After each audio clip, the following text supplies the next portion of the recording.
છે. તાલીઓ માટે ખૂબ ખૂબ ડૉક્ટર સાહેબને ઊંચા હાથને તાલીઓથી વધાવીએ, એમની વિદ્યાનો લાભ લીધા આપણે. बहुत बहुत धन्यवाद. डॉक्टर श्री वेदाचार्य हमारे भूषण कुमार आगेवाल नंदुरबार से पधारे हैं, बहुत हृदय से स्वागत. ओम नमः शिवाय. गुरु ब्रह्मा गुरु विष्णु गुरुदेवो महेश्वरा गुरु साक्षात परब्रह्म तस्मै श्री गुरुवे नमः. बापूजी, आपने जो सवाल किया है, हो सकता है कि आज उसी का ही बारे में कुछ मैं बोलने चाह रहा था और मेरे ख्याल से जवाब उसमें मिल ही जाएगा आज, है ना. तो हम शुरुआत करेंगे. उससे पहले 3 कथाओं में हमने दिनचर्या के बारे में बहुत कुछ जाना है. उसकी पुनरावृत्ति नहीं होनी चाहिए ऐसा मुझे लगता है. तो आज थोड़ा सा विषय नया लेने वाला हूं मैं. फिर भी यदि लगता है तो कल हम और वापस से दिनचर्या और पानी पीने के नियम और गृहिणियों ने किस प्रकार से भोजन बनाना चाहिए, इस विषय में आदिपुर में हमारा मार्गदर्शन हो चुका है. लेकिन आज कोई नए विषय की ओर जाने का हम सोच रहे थे, इसके लिए आज हम एक नए विषय को छेड़ेंगे. लेकिन उससे पहले मैं आप सभी को बता देना चाहता हूँ, आयुर्वेद के बारे में सब लोग जानते ही हैं. वापिस से एक बार बता दूं कि आयुर्वेद ये ब्रह्मा जी के श्री मुख से निकला हुआ शास्त्र है. सभी के जानकारी के लिए बोल देता हूँ, ये मनुष्य का लिखा हुआ है लेकिन ब्रह्मा जी का बोला गया हुआ ये शास्त्र है. आपकी जानकारी के लिए, ब्रह्मा जी से ये इंद्र की ओर आया था, इंद्र से ये अश्विनी कुमारों ने इसका ज्ञान लिया और इसका ज्ञान फिर मनुष्य रूप में अलग अलग ऋषि मुनियों को मिला हुआ है. तो इसमें आयुर्वेद शास्त्र में जो भी लिखी गई बातें हैं, जैसे पुराणों में लिखी गई बातें ये शाश्वत है, उसी प्रकार से आयुर्वेद में भी लिखी गई संपूर्ण बातें ये पूर्णतः शाश्वत है. आज हम जिस प्रकार से शिव कथा में कहे गए सभी श्लोकों का आदर करते हैं, मैं भी आप सभी से वही कहूंगा कि आयुर्वेद ये भी ब्रह्मा जी का गाया हुआ एक शास्त्र ही है और उसमें बताई गई हुई सभी बातें हम सब लोगों ने पूरे आदर पूर्वक उसका ज्ञान लेना चाहिए और लाभ लेना चाहिए. शास्त्रों में जो भी बातें कही जाती है वो बातें हमारे आरोग्य के लिए ही होती है. आयुर्वेद में आपके लिए जो भी सब बातें बताई गई है वो आरोग्य प्राप्ति का ही मार्ग उसमें बताया गया है. और आरोग्य प्राप्ति करने के लिए कोई पैसे नहीं खर्च करना पड़ते हैं. सिर्फ उसमें जो कही गई बातें हैं हमें उसका आदर करना है और उस प्रकार से हमें हमारी जीवन शैली बदलना है. आरोग्य अपने आप ही हमारे पास आता है. आज का जो दिनचर्या का एक विषय है जो पता सभी को रहता है, लेकिन हो सकता है कि हम हर चीज बाजार से ही खरीद के मिलाना चाहते हैं, लेकिन ऐसा नहीं है. यदि आरोग्य कमाना है तो उसके लिए खुद को भी मेहनत करनी पड़ेगी. हर चीज बाजार से नहीं ले सकते. आप किसी भी दुकान से आरोग्य 1 किलो आधा किलो नहीं खरीद सकते. वो आपको खुद को कमाना है. मैं उसमें की आज एक बात बताने जा रहा हूं. यदि आपको वो जरूर पसंद आए तो आप उसको फॉलो करने की पूरी कोशिश करिएगा. एक श्लोक से शुरुआत करता हूं. ये वाग्भट जी का श्लोक है जो वाग्भट जी ने सूत्र स्थान में किया हुआ है. अभ्यंगम आचरेत नित्यम जरा श्रम वातापः. अभ्यंगम आचरेत नित्यम जरा श्रम वातापः. दुष्टि प्रसाद पुष्टि आयु स्वप्न सुत्वकत्वम दार्ढ़्य कृतम. अब हम इसी श्लोक के बारे में जानना चाहेंगे और ये दिनचर्या में कहा गया हुआ एक श्लोक है. ये अभ्यंग के बारे में है. अभ्यंग बोले तो क्या? अभ्यंग बोले तो शरीर पर तेल की मालिश करना, इसको अभ्यंग कहा जाता है. ये दिनचर्या का एक शास्त्र है. अब हम इस श्लोक की एकदम पहली लाइन को लेना चाहेंगे. अभ्यंगम आचरेत नित्यम. अभ्यंग रोज करना ही चाहिए, मस्ट है, मस्ट. इन्हें जरूरी, नित्यम यानी रोज, नियमित आपको अभ्यंग करना चाहिए. अभ्यंग करना बोले तो क्या? शरीर को तेल की मालिश करना. इसका बहुत बड़ा विस्तार होगा. हम जितना समय रहेगा उसमें इसके छोटे से रूप में बताने की कोशिश करूंगा मैं आपको. जरा श्रम वातापः. जरा, अभ्यंग करने से बुढ़ापा नहीं आता है. ऐसा हो सकता है? ऐसा हो सकता है क्या? लेकिन शास्त्र में तो कहा है. और यदि हम शिव पुराण की हर चीज को मानते हैं तो ब्रह्मा जी के मुख से कहे गए शास्त्रों को भी मानना ही पड़ेगा आपको. उसमें कहा है कि जरा श्रम वातापः. जरा बोले तो आपको बुढ़ापा नहीं आता है. अब एक छोटी सी बात बोलता हूं, हो सकता है आपको इससे पसंद आ जाएगा. हम बुढ़ापा कैसे गिनेंगे? बुढ़ापा कैसे गिनेंगे? झुर्रियां गिरने लगती है ना, छुपाने की कोशिश करते हैं कि नहीं? हम झुर्रियां गिरती और क्या क्या उपाय करते मुझे बताने की जरूरत नहीं है. झुर्रियां गिरने लगती है, सभी यहाँ पे बहन वर्ग यहाँ पर बैठा है तो मैं बोलूंगा नहीं, लेकिन तुरंत हमें पता चलने लगता है कि हमारे जब त्वचा पे झुर्रियां गिरने लगती है ना, इसका मतलब क्या है कि हमारी एजिंग हो गई है, हमारी उम्र बढ़ने लग गई है। तो हम झुर्रियां दबाने के लिए बहुत कुछ करते हैं, लेकिन जो बहुत ही आसान तरीका वो तो अभी हम कभी करते ही नहीं है। और क्या? तो अभ्यंग। यदि हम नियमित शरीर को अभ्यंग करते हैं तो झुर्रियां गिरने का प्रश्न ये बहुत दूर चले जाता है। तो हम जवान ही रहेंगे ना, बुढ़ापा आएगा ही नहीं। एकदम सादा से बात है ना, इसके लिए कोई जरूरत नहीं कि हमको मेकअप लगाना है। लेकिन एक 10 रुपए का तिल्ली का तेल यदि हम रोज नियमित शरीर पे मालिश करते हैं, उसकी मसाज करते हैं, तो हमें निश्चित ही जरा बोले तो वार्धक्य, बुढ़ापा नहीं आएगा, क्योंकि शरीर पे झुर्रियां ही नहीं गिरेगी तो हम हरदम से जवान दिखेंगे, शरीर पे तेज रहेगा। इसके बाद वाली लाइन में करा है श्रम, थकान रहती है शरीर में, किसी भी प्रकार से यदि थकान उत्पन्न होती है तो हमें शरीर पे तेल की मालिश करना चाहिए। और इसका अनुभव बहुत से लोगों ने किया भी होगा कि कहीं ना कहीं हम थक जाते हैं, हाथ पांव में यदि तेल की मालिश करते हैं तो हमें उससे आराम मिलने लगता है। और नहीं तो जरूर करके देखना। इसके लिए कोई बहुत बाजार से महंगे तेल वगैरह लाने की जरूरत नहीं है। शास्त्र में तेल, इसका मतलब तिल्ली का तेल किया कहा गया है, और तिल्ली का तेल हर जगह पर आसानी से मिलने वाली चीज है। अगली लाइन में कहा है वातः। वातः बोले तो वायु के सभी प्रकार के बीमारियां, वात की जितनी भी प्रकार की बीमारियां, और वो भी हम अनुभव नियमित करते हैं। शुरुआत में घरगुती में कहीं भी यदि जॉइंट पेन हो रहा है, बॉडी में पेन हो रहा है, घर में किसी भी प्रकार का ऑयल है, हम उसको लगा के सेकने की प्रथम प्रक्रिया तो हम वही करते हैं, और सालों से हम वही प्रथम उपचार करते आ रहे हैं। और मेरे ख्याल से सभी लोगों को यहाँ पे इतना तो अनुभव होगा कि कहीं ना कहीं हम जब भी तेल की मालिश करते हैं तो दर्द में नहीं कुछ तो 20-50% तो फर्क पड़ता ही है। और यही औषधि तेल से करेंगे तो निश्चित उसमें 100% भी फर्क पड़ेगा। यानी जरा श्रम वाता पहा, तो बोले तो तेल की मालिश करने की वजह से हमें कहीं ना कहीं बुढ़ापा, एजिंग प्रोसेस होने में देरी होती है, और तारुण्य बहुत देर तक हम अपना बनाए रख सकते हैं। थकान दूर होती है, और वायु के जो भी विकार होते हैं शरीर में, त्वचा की रुक्षता होना, बहुत सारे शरीर में वेदनाएं होना, शरीर में पेन होना, बहुत सारी बातें जो भी वात से संबंधित आजार है वो कहीं ना कहीं तेल मालिश से हम दूर कर सकते हैं। दुष्टि प्रसाद पुष्टि आयु। दुष्टि प्रसाद बोले तो क्या? आंखों की रोशनी हम तेज रख सकते हैं मसाज करने से। बहुत से बार हम सुनते हैं, लेकिन हो सकता है, हमें लगता है कि ऐसा नहीं हो सकता, लेकिन अब तो पार्लर आ गए हैं। पांव के ऊपर में कांसे की कटोरी से मालिश करने के पार्लर उपलब्ध है बहुत सारे शहरों में, क्या छोटे छोटे गांव में है। तल पैर के ऊपर में कांसे की कटोरी से यदि घी मलते हैं, औषधि तेल मलते हैं, तो हमारी दृष्टि हमारी बनी हुई रहती है, आंखों को चश्मे का नंबर लगा हुआ भी उतरता है। अतिशयोक्ति किसी भी चीज की नहीं करना चाहिए। मैं ऐसा नहीं बोलूंगा कि आप मॉलिश कर लो, चश्मा उतार लो, लेकिन यदि हम मॉलिश करते हैं तो आप भविष्य में आने वाले चश्मे को तो रोक सकते हैं ना। हम दृष्टि की ताकत बढ़ाना भी एक मॉलिश का बहुत पास का उपाय है जो हमने करना चाहिए। शरीर के पोषण के लिए छोटे बच्चों को बचपन से ही हमने देखा गया है कि बच्चा होता है, उसके बाद में डॉक्टर नहीं भी कहते, उसके बावजूद हम मसाज करते रहते हैं। अलग अलग प्रकार के तेल सभी को पता रहते हैं, कोई किसी प्रकार का, कोई किसी, लेकिन ऐसा कोई घर नहीं है जहाँ पे छोटे बच्चों को मसाज नहीं हुई है बचपन में। साल तक, 2 साल तक किस लिए मसाज करते हैं? हमारे पूर्वज कह के गए, कहीं ना कहीं शास्त्रों में लिखा था, उनको पता था, वो अभी तक हम फॉलो कर रहे हैं।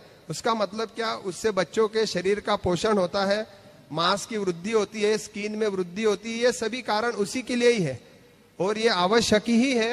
प्रकृति के अनुसार हम जरूर चेंजेस कर सकते हैं। तो आज इसी में ही उस सवाल का अर्थ है जो बापूजी ने अभी शुरुआत में पूछा था कि सर्दी खांसी नियमित मेरे बच्चों को होती है, तो उसका इलाज क्या करना है? बाकी सब इलाज तो सभी को ही पता है, ठंडा मत खिलाओ और XYZ, वो बातें नहीं करूंगा, लेकिन वो खाते हुए भी मेरा बच्चा कैसा ठीक रह सकता है? तो अपने बच्चों को रेगुलर, आप वो बड़ा है छोटा है उससे कोई मतलब नहीं, सभी के लिए तेल की मसाज अति आवश्यक है। यदि सर्दी खांसी होने वाले बच्चे हैं उनको सरसों की तेल की मसाज कीजिए। नियमित किसी भी प्रकार का उनको विकार नहीं है बच्चों को, तो रेगुलर तिल्ली के तेल की मसाज कीजिए। या तो बहुत सारे औषधि तेल आते हैं, छाती पर, पीठ पर, पूरे शरीर पर यदि आप बच्चों की सुबह नहाने से पहले रेगुलर मसाज करते हैं तो निश्चित ही कहीं ना कहीं ये बच्चों को वापिस होने वाली सर्दी खांसी में निश्चित लाभ होता है। करने के बाद ही आप ये चीज को जानेंगे। ये जब आप करेंगे, बच्चों को रेगुलर मसाज करेंगे, तो पता चलता है कि बच्चे निश्चित कहीं ना कहीं प्रतिकार शक्ति उनकी बढ़ रही है और अलग अलग बीमारियों से जूझने में उनको आराम हो रहा है। इसके बाद में लिखा हुआ था कि इस लाइन में दिया है आगे में, दृष्टि प्रसाद और सुत्वकत्वम दार्ढ्य कृतम। सुत्वकत्वम बोले तो क्या, चमड़ी एकदम से अच्छी रहती है, ग्लो करती है, स्किन टोनिंग बहुत अच्छा रहता है। यानी हमारे शरीर के जो वर्ण है उसको भी यदि हम साफ रखना चाहते हैं तो मसाज उसके लिए बहुत ही उत्कृष्ट और सबसे कम शुल्क में होने वाली दवाई है। बस इतनी बात है, मेहनत आपको करना है। मसाज बोले तो कोई बहुत घंटों तक बैठने की जरूरत नहीं है। आप नियमित भी 10 मिनट को हाथ पांव को तेल लगा सकते हैं, एक दिन पेट को छाती को लगा सकते हैं। जरूरी नहीं कि हर दिन पूरे शरीर को ही लगाए, हम 2 हिस्से में भी लगा सकते हैं, लेकिन नियमित कहीं तो भी मसाज करनी चाहिए। फिर भी शहर में यदि किसी से ये नहीं हो पा रहा है तो छुट्टी के दिन तो भी आप जरूर इस चीज का प्रयोग करें, ऐसी मेरी सबसे विनती है। और सलाह भी है कि आप रेगुलरली हफ्ते में 1 बार तो भी शरीर को मसाज कीजिए। इससे तो ज्यादा समय हम पार्लर में निकाल देते हैं, किसी को बुरा ना लगे मेरे बोलने का, उससे क्या मिलेगा वो मुझे पता नहीं, वो क्षण भर के लिए कुछ तो भी उसमें सौंदर्य की प्राप्ति हो सकती है। लेकिन यदि हम रेगुलर या तो हफ्ते में जैसे भी समय मिले और मसाज करते हैं तो हमें लंबे समय से हमारे शरीर की त्वचा, हमारा वर्ण, हमारा तारुण्य निश्चित ही बना रहेगा। थोड़ा सा विषय और आगे ले जाने के लिए बोलूंगा। त्वचा यानी आधुनिक शास्त्र में बताया गया है कि त्वचा ये जो है हमारे शरीर में अलग अलग विषाणु त्वचा के द्वारा ही शरीर में प्रवेश करते हैं। त्वचा शरीर का सबसे बड़ा अवयव है। आपको जानकारी दे दूं कि शरीर का यदि सबसे बड़ा अवयव कौन सा है तो स्किन, त्वचा ये शरीर का सबसे बड़ा अवयव है और हम ये सबसे बड़े अवयव की ओर ही दुर्लक्ष करते हैं। इसकी शक्ति प्राप्त करने के लिए हम कोई मेहनत नहीं करते। हम अलग अलग प्रकार के कुछ भी आहार लेते होंगे, लेकिन हम त्वचा के लिए एक ही औषधि है अभ्यंग, ये त्वचा की मुख्य औषधि। और त्वचा शरीर के सभी इंद्रियों को कवर करती है। त्वचा खुद एक स्पर्शन इंद्रिय है। 5 इंद्रियों में से एक त्वचा है जो हमें सेंस देती है। त्वचा के द्वारा हम बहुत सारी बीमारियों को बचा सकते हैं। खुद त्वचा बाहर का जो टेम्परेचर, यदि आप धूप में है तो शरीर के अंदर के अवयवों को टेम्परेचर रेगुलेटर करने का बहुत बड़ा काम है त्वचा का। तुरंत वो अंदर वाले ऑर्गनों को गर्मी पहुंचने नहीं देंगी। यदि हम ठंड में है तो शरीर के अंदर वाले ऑर्गनों को वो गर्म करेंगे। यानी त्वचा का काम जो है हमारे शरीर के लिए बहुत महत्वपूर्ण है। इसके लिए बहुत सी बार ऐसा होता है कि 2 लोग बैठे हैं, एक बोलता है मुझे बहुत मच्छर काट रहे, एक बोलता मुझे मच्छर नहीं काट रहे। ये कारण बहुत सा त्वचा के ऊपर डिपेंड करता है, आपकी त्वचा कितनी। और बहुत सारे विषाणु हैं। मच्छर भी डंक तभी लगाएगा जब आपके त्वचा में से कुछ जाएगा, तभी आप बीमार गिरेंगे। त्वचा पे डंक लगाने के बाद यदि त्वचा ही पेटेंट है तो आपके शरीर में अंदर विकार होने की कोई आवश्यकता ही नहीं रहेगी। इसके लिए त्वचा का बहुत बड़ा रोल है हमारे जीवन में। और त्वचा को यदि सशक्तशाली बनाना है तो मुझे लगता है हम सब ने कहीं ना कहीं नियमित अभ्यंग का अभ्यास करना चाहिए और हमारे शरीर के लिए वो अति महत्वपूर्ण है। और किस विषय में बाकी आज इतना ही रखेंगे। शाम का भोजन कैसा होना चाहिए? हाँ जरूर, बहुत बड़ी बात है। इसके ऊपर बापूजी हरदम बोलते ही आए हैं। आदिपुर में भी हमने कहा था निश्चित सूर्य नारायण को रिस्पेक्ट करते हुए ही हमने सब काम करना चाहिए जीवन में, और वो बहुत आवश्यक है। जब सूर्य नारायण जब जहां पर चले जाते हैं वहां शरीर का अग्नि मंद हो जाता है। उसके बाद का लिया गया भोजन कहीं ना कहीं हमारे शरीर को तकलीफदायक हो सकता है। बहुत जरूरी है कि हम सायंकाल का भोजन जल्दी करें। सूर्यास्त के पश्चात 1 घंटे के अंदर तो कर ही लेवे, जिसको यदि जम नहीं रहा है उनके लिए। और निश्चित शाम का भोजन जो रहेगा वो हल्का अन्न चाहिए। हल्का अन्न बोले तो क्या, ये हमको थोड़ा समझना है। दाल 2 प्रकार की रहती है, एक गुरु रहती है, एक लघु रहती है। मूंग की दाल पचने में हल्की है, उड़द की दाल पचने में जड़ है, सभी को पता है। हम ठंडी में इसके लिए अड़दिया खाते हैं, उड़द की दाल के लड्डू बनाते, क्योंकि उसमें पचने का गुणधर्म वो गुरु है, उसमें शक्ति ज्यादा है, वो जल्दी से पचन नहीं होती है। लेकिन मूंग की दाल को शक्ति कम लगती है पचने के लिए। इसके लिए शाम के आहार में यदि हम दाल का इस्तेमाल करना चाहते हैं तो निश्चित मूंग की दाल का ही सेवन करें। अन्य दालों का सेवन शाम के आहार में तो भी न लेवे, वो पाचन शक्ति के लिए हमारे लिए बहुत जरूरी है। रह गया शाम के समय में, वापस से वही बोलूंगा, फल सब्जियों का इस्तेमाल जरूर करें। पत्ता सब्जी, कंदमूल ये पचने में बहुत जड़ रहते हैं। उकी मठ की कथा में मैंने कहा था, वापस से थोड़ी सी पुनरावृत्ति कर देता हूं। चीज कनिष्ठ कैसे है और श्रेष्ठ कैसे है, यदि आपको यह जानना है कि कौन सी चीज कनिष्ठ है और कौन सी चीज श्रेष्ठ है, तो इसका बहुत सा एकदम से सादा सिंपल फार्मूला है कि बार बार आपको प्रश्न नहीं आएगा कि कौन सी चीज अच्छी और कौन सी चीज हल्की है। तो जो चीज इस पंच महाभूत में, इस सृष्टि में जो ज्यादा समय तक टिकती है वो चीज श्रेष्ठ रहती है, और जो कम समय में खत्म हो जाती है वो चीज कनिष्ठ रहती है।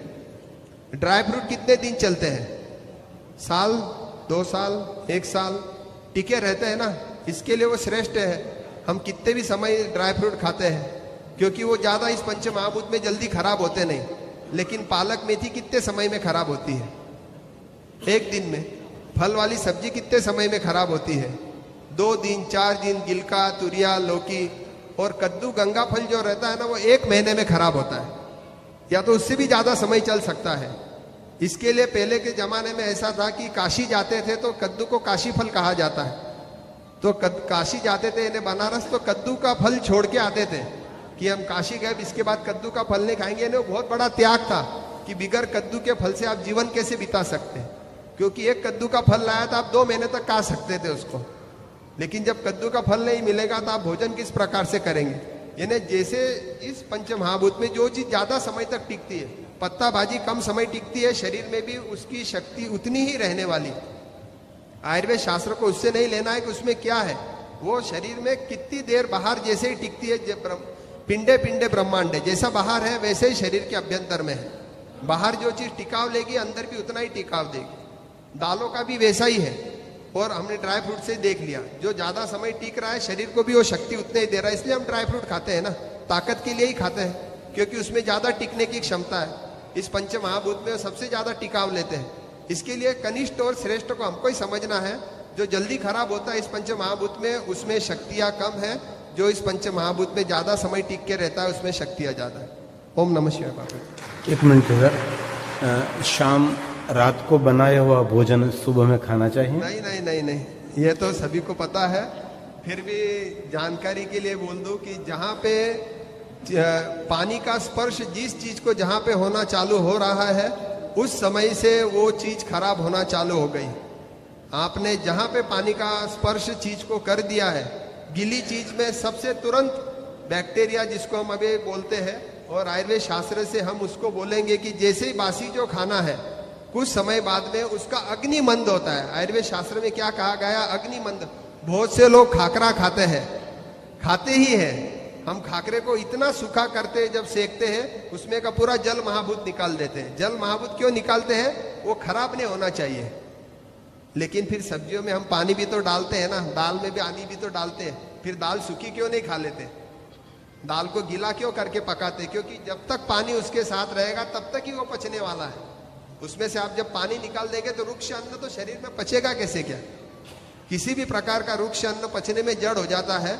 इसके लिए बापूजी बोल रहे हैं ना कि आहार के बारे में जो बोल रहे हैं, तो हमको ये समझना बहुत ज्यादा जरूरी है कि शाम का जो खाना रहता है, जो सुबह में हम खाएंगे, रात्रि में रहते हुए उसके अंदर में बहुत सारा उसका अग्नि मंद हो जाएगा, और सुबह हम उसको वापस से फ्राई करते हैं और उसके बाद खाते हैं, तो वो वापस से एक बहुत बड़ा जहर बन गया है हमारे शरीर के लिए। उसमें का पूरा पाचक अग्नि मंद हो गया। अब शरीर को उसको पचाने के लिए बहुत सारी मेहनत करनी पड़ेगी, और वो शक्ति तो हमारे ही शरीर से नष्ट होने वाली है, कहीं और से तो पचने के लिए कोई आने वाला नहीं है। इसके लिए हो सके जब तक भोजन करके बनाने के बाद में 1 घंटे के अंदर में, मैं तो 40 ही मिनट बोलूंगा, फिर भी 1 घंटे के अंदर गरम गरम भोजन करना चाहिए। एकदम शास्त्र वही, शास्त्र में मिनट नहीं लिखे, शास्त्र में लिखा है कि गरम अन्न का सेवन करना चाहिए, ताजे भोजन का सेवन करना चाहिए। रुक्ष, पर्यूषित, 1 दिन पुराना बासी अन्न, इसका सेवन नहीं करें। इससे हमारी पाचन अग्नि बहुत खर्चे होती है और हमारे शरीर पे बहुत सारा लोड आता है और हमें अलग अलग प्रकार की बीमारियां होती है, एक छोटे से कारण की वजह से। ये बहुत बड़ा विषय हो सकता है रात्रि भोजन का या तो बासी खाने का, काफी लंबा इसका विश्लेषण आ सकता है। ओम नमः शिवाय। एक आखिरी प्रश्न, आज दुनिया में जब देखो, जहां देखो वहां, भारत देश में खास, एक व्यक्ति को छोड़कर एक व्यक्ति को गैस और एसिडिटी की सबको पीड़ा है। कुछ खाया गैस हो गया, पेट फूल गया, कुछ खाया एसिडिटी हो गई, डकार आने लगा, जलने लगा। तो उन लोगों के लिए एकदम कम शब्दों में कहिए उस लोगों को क्या सावधानी रखनी चाहिए? बापू जी, इन लोगों के लिए सबसे महत्वपूर्ण बात है कि हमें भोजन के समय जो है वो सबसे पहले साचने बहुत जरूरी है, यानी भोजन के समय नियमित करने ही पड़ेंगे। और पहला भोजन जब तक हमारा हजम होता नहीं है तब तक हम पुनः वापस से भोजन नहीं करेंगे। हो सकता है तो हम 2 समय में भोजन करने की पूरी आदत डालेंगे, और बहुत लोगों को तीव्र क्षुधा रहती है तो सुबह में हल्का आहार लेंगे। हमने आदिपुर के प्रथम लेक्चर में इसका विश्लेषण बहुत काफी इससे दिया हुआ है, लेकिन गैस एसिडिटी का मूल कारण ही वही है। आपका पाचक अग्नि जब तक कम होगा नहीं तब तक आपके शरीर में गैस बनेगा नहीं। एक साधारण सा वापिस से उदाहरण देता हूं कि बहुत सारा कचरा है और आग वहां पर थोड़ी सी है, और कचरा बहुत सारा डाल दिया आपने तो वहां धुआं ही निकलेगा, वो दिन भर निकलेगा। लेकिन जहां पर होली की जैसी आग जली हुई है, आप उसमें कितना भी कचरा डालो 5 मिनट में नष्ट हो जाएगा, वहां गैस बनने का सवाल ही नहीं। और बनेगा भी तो 1 डकार 1 गैस इतना ही हो सकता है, दिन भर गैस नहीं हो सकती आप। इसके लिए आपका पाचक अग्नि जब तक मजबूत है जब तक आपको बीमारी नहीं। और पाचक अग्नि के लिए सबसे महत्वपूर्ण कार्य है जल्दी उठना, समय पे सोना और समय पे भोजन करना। इसका पूरा विश्लेषण हम 1 नंबर के आदिपुर के लेक्चर में सुन सकते हैं। ओम नमः शिवाय। बहुत धन्यवाद।